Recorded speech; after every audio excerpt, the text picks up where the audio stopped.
একটা জায়গায় গিয়ে যদি আমরা একটু যোগ বিয়োগের অঙ্ক করি যে কে জিতলো কে হারলো, জয়ের পাল্লাটা সে অর্থে যদি ধরা যায় তাহলে ডেফিনেটলি ইরানই জয়ী হয়েছে বলে আমার মনে হয়। ডোনাল্ড ট্রাম্পকে কেউ বিশ্বাস করে না এখন, এবং তার নিজের প্রশাসন অনেকে বিশ্বাস করে না, মার্কিন যুক্তরাষ্ট্রের অনেক বড় বড় বিশ্লেষকরাও বিশ্বাস করে না, এবং অনেক প্রাক্তন জেনারেলরাও বিশ্বাস করে না, কেউ করে না। এই যুদ্ধে ক্ষতি হতে পারে ইরানের অনেক, ক্ষতি হয়েছেও ইরানের অনেক, কিন্তু ইরান পরাজিত না। যুদ্ধ থামলো, আপাতত থামলো। আজকে অন্তত ইরান আমেরিকা কোনো আক্রমণ চালায়নি এবং ইরানের আমেরিকা কেন্দ্রিক কোনো পাল্টা হামলা চালানো হয়নি, লেবানন কেন্দ্রিক চালানো হয়েছে।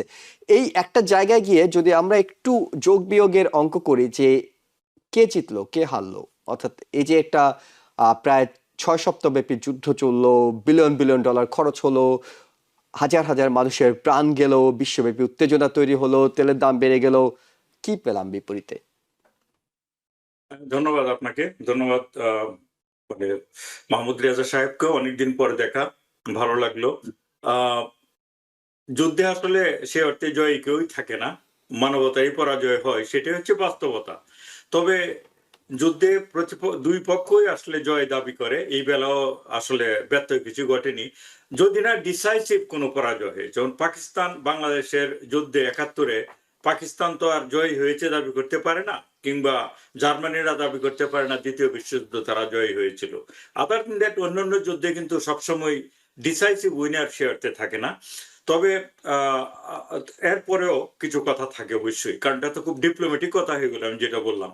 এটাকে যদি একটু সরাসরি চুলচেরা বিশ্লেষণ করে দেখি কারা আসলে বেশি জয়ী হয়েছে, তাহলে আমি মনে করি যে জয়ের পাল্লাটা সে অর্থে যদি ধরা যায় তাহলে ডেফিনেটলি ইরানই জয়ী হয়েছে বলে আমার মনে হয়। ইরানের পাল্লাটা এগিয়ে আছে, কারণ হচ্ছে আমেরিকা এবং ইসরায়েল যেই লক্ষ্য নিয়ে এই যুদ্ধটা শুরু করেছিল, তাতে একটা জিনিস তারা অ্যাচিভ করতে পেরেছে ইউএস এবং ইসরায়েল, সেটা হচ্ছে তাদের যে দানবীয় সক্ষমতা ধ্বংস করা, সেটা তারা প্রমাণ করতে পেরেছে। ভৌতিক কাঠামো ধ্বংস করে ফেলার সক্ষমতা তাদের রয়েছে, এতে কারোরই কোনো সন্দেহ করার কারণ নেই।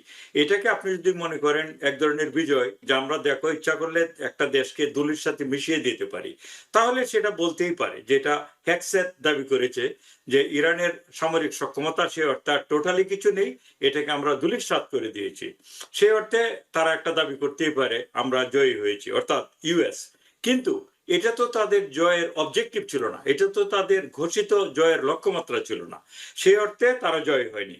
লক্ষ্যমাত্রা ছিল রেজিম চেঞ্জ, লক্ষ্যমাত্রা ছিল মানে নিউক্লিয়ার ওয়েপনের যে ক্যাপাবিলিটি সেটাকে সমূলে উৎখাত করে দিবে, অথবা যে ইউরেনিয়াম এনরিচড হয়েছে সেটাকে তাদের হাতে হস্তান্তর করবে, ইসরায়েলের কাছে কিংবা আমেরিকার কাছে। সেটা হয়নি, রেজিম চেঞ্জও হয়নি। তারপর হরমুজ প্রণালী, যেটা যেটা ওদের দাবি ছিল যেটা পুরোপুরি ওপেন থাকবে আগের মতোই, এবং এটা যদি ওপেন না হয় তাহলে তারা অনেক বেশি ক্ষতির সম্মুখীন হবে ইরান। ক্ষতির সম্মুখীন তারা হয়েছে, কিন্তু হরমুজ প্রণালীর দখল কিন্তু আজ অব্দিও পুরোপুরি ইরানের কাছে আছে। এমনকি 10টা যে পয়েন্ট যার উপর আলোচনা হবে, যেটা ইরান দিয়েছে 10 পয়েন্ট, সেইখানে যদি দেখেন তাহলে হরমুজ প্রণালী তাদের দখলেই রয়েছে। ইউরেনিয়াম যে এনরিচ করেছিল সেটা ধ্বংস হয়নি পুরোপুরি। ব্যালাস্টিক মিসাইল, দূরপাল্লার মিসাইল আর কখনো বানাতে পারবে না, সেটাও পুরোপুরি মানে ইউএস এবং ইসরায়েল সক্ষম হয়নি। সে অর্থে বলতে হবে যে ইরানই জয়ী হয়েছে, কারণ তারা যে 10টা পয়েন্ট দিয়েছে, এটা নিয়ে হয়তো আপনি একটু পর আলোচনা করবেন, আমি এখনই সব সময় নিতে চাচ্ছি না। যে 10টা পয়েন্টের, এই 10টা পয়েন্টে কিন্তু ডোনাল্ড ট্রাম্প বলেছে যে 10টা পয়েন্ট আসলে একটা বেসিস তৈরি করে দিয়েছে নেগোসিয়েশন করার জন্য। কিন্তু যে 10টা পয়েন্ট নিয়ে বেসিস তৈরি করেছে, এর 10টা পয়েন্টের 8টা পয়েন্টেই ইরানের সপক্ষে, ইরান এতে জয়ী হয়। সুতরাং এখানে এটা কিভাবে বেসিস তৈরি করে দিল ডোনাল্ড ট্রাম্পের জন্য, আমি এটা শিওর না। তো আমার কাছে মনে হচ্ছে ডোনাল্ড ট্রাম্প এক ধরনের অফ র্যাম্প চাচ্ছিলেন, এই যুদ্ধটাতে তিনি অনেকটাই আটকে গিয়েছেন, সেখান থেকে মানিজ্যত রক্ষা করে একটা বিজয় ঘোষণা করে মোটামুটি ভাবে কিভাবে সরে আসা যায় এই পথটা তিনি খুঁজছেন। কিন্তু ইসরায়েলের আবার লক্ষ্য টোটালি ভিন্ন এই যুদ্ধে। আমরা সেই সেখানে আলোচনাটাতে আসবো। সেখানে আমরা যাব জি, পরে। জি। সুতরাং আমার কাছে মনে হয় যে এখন পর্যন্ত ইরানের ভৌতিক ক্ষতি সবচেয়ে বেশি হয়েছে। অ্যাবসলিউটলি ওরা প্রায় ধ্বংসের মুখে যে অবকাঠামোগুলো, কিন্তু ওদের যে শক্তি, ওদের এবং যে একসাথে প্রথম মরাল দিনের হামলা যে ৫০-এর বেশি নেতা, তাদের শীর্ষ নেতাদেরকে জি, হত্যা করা হলো, সেটিও তো এক ধরনের ক্ষতি হিসেবে বিবেচনা করা যেতে সেটা পারে, কিংবা ক্ষতি কিন্তু আমেরিকার অর্জন। সেটা পরাজয় না। সেটা ক্ষতি, যুদ্ধে তো ক্ষতি হবে। সেটা তো পরাজয় আমি বলতে পারি না। কারণ এটার পরে তো রেজিম তাদের হাতে রয়েছে। তারাই তারাই এটার মানে পুরোপুরি কন্ট্রোলে রয়েছে। সুতরাং ক্ষতি তো বটে, একটা মানুষ মরে যাওয়া ক্ষতি। কিন্তু তাতে তো তাদের দেশ বেদখল হয়ে যায়নি। ইসরায়েলের হাতেও চলে যায়নি, আমেরিকার হাতেও চলে যায়নি। সুতরাং সে অর্থে ক্ষতি, কিন্তু পরাজয় না। ওকে। মাহমুদ রেজা চৌধুরী, আপনার কাছে একটু জানি, সেটা হলো যুদ্ধবিরতি শুনলে তো সবার মধ্যে একটা স্বস্তি কাজ করে, কিংবা এক ধরনের আশার বাদ কাজ করে যে হ্যাঁ, শেষ পর্যন্ত থামলো তো কিছুদিনের জন্য হলেও। কিন্তু অনেক বিশ্লেষকরা মনে করছেন 14 দিনের এই যুদ্ধবিরতিতে একদম পুরোপুরি নির্ভর হওয়ার মতো কোনো সুযোগ নেই, কারণ তারা মনে করছেন যে কোনো সময় এটি ভেঙে যেতে পারে। কেন আশঙ্কা? মানে কোথায় আসলে অনাস্থা, অবিশ্বাস কিংবা সংশয়ের জায়গাগুলো? ধন্যবাদ জুয়েল আপনাকে। তার আগে খালেকুজ্জামান ভাই তো সবসময় খুব সুন্দর করে কথা বলেন যুক্তি দিয়ে। আমি খুব মনোযোগ সহকারে শুনি। খালেকুজ্জামান ভাইয়ের কথার পরে এই ব্যাপারে আসলে খুব বেশি একটা কিছু বলার অবকাশ থাকে না। তবে খালেক ভাইয়ের একটা কথায় আমি খুব একটা নতুন তথ্য পেলাম, পার্সপেক্টিভ পেলাম। সেটা হলো ক্ষতি আর পরাজয়।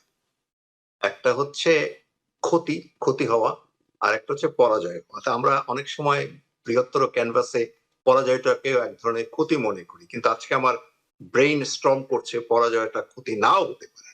We can discuss it in different issue.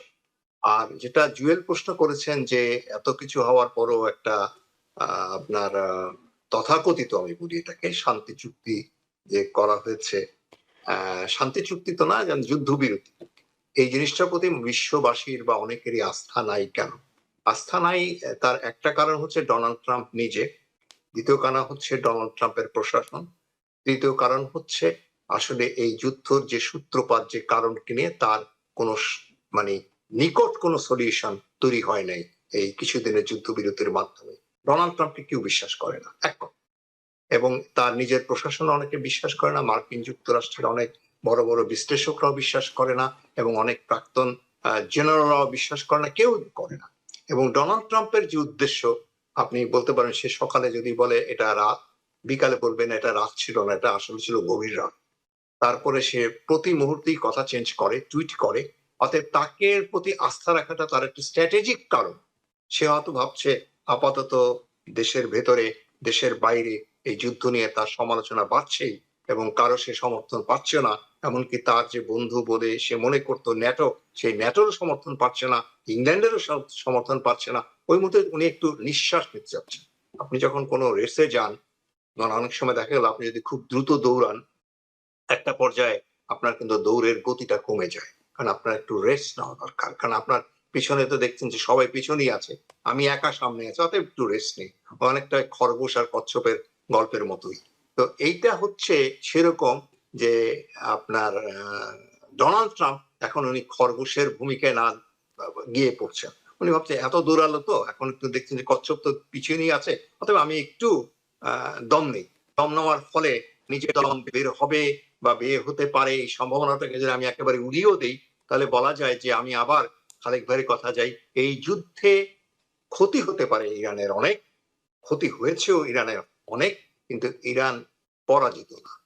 Iran এই যুদ্ধে তার এত কিছুর পরেও পৃথিবীর সর্বোচ্চ শক্তিশালী সামরিক দিক থেকে যুক্তরাষ্ট্র এবং তার দোসর ইসরায়েলের ভয়াবহ আক্রমণে, আপনার তাদের যে আক্রমণের যে মূল সূত্র, উপর থেকে আক্রমণ করা, সরাসরি মাঠে যুদ্ধ করে না বা পদাতিক যুদ্ধের মাধ্যমে না, উপর থেকে তারা আক্রমণ করে যেভাবে আপনার ইরানকে বিধ্বস্ত করেছে, এটা ইরানের জন্য ক্ষতি, কিন্তু পরাজয় না। এই কারণেই বলতে চাচ্ছি যে পরাজয় হওয়ার জন্য যে সমস্ত জিনিস প্রয়োজন, বেসিক্যালি সারেন্ডার করা, ইরান সেটা সারেন্ডার করবে না। দ্বিতীয় হচ্ছে যে ইরানের কিন্তু রেজিম চেঞ্জ হয় নাই, অতএব ইরানের মানসিক শক্তিটা অনেক কিন্তু বেড়েছে।